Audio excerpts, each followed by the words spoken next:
పాదాల దగ్గరికి చేరే రోజు త్వరలోనే రాబోతా ఉంది.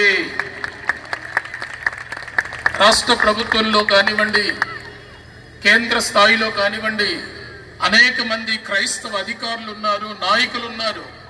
కానీ వారు మౌనులుగానే ఉండిపోయారు. ఇది వారి సమస్య కాదనుకుంటూ ఉన్నారు.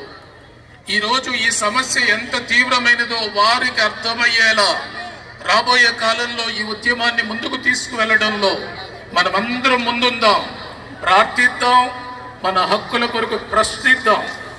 ఎవరైతే ఇందాక సోదరులు చెప్పినట్లుగా మన ఓట్ల మీద గెలిచి మనల్ని బ్రతిమిలాడి ఓట్లు వేయించుకొని ఈరోజు గర్విస్తున్న వాళ్ళకి ఒకరోజు బుద్ధి చెప్పడానికి ప్రతి క్రైస్తవుడు సిద్ధపడవలసిన అవసరం ఉంది. మనం ఏమిటో రుచి చూపిద్దాం, అద్భుతాలు చేద్దాం, దేవుని శక్తిని లోకానికి చూపిస్తూ మన హక్కులను మనం సాధించుకుందాం. క్రైస్తవుల ఐక్యత, క్రైస్తవుల ఐక్యత, క్రైస్తవుల ఐక్యత. Thank you sir. రెండవదిగా బిషప్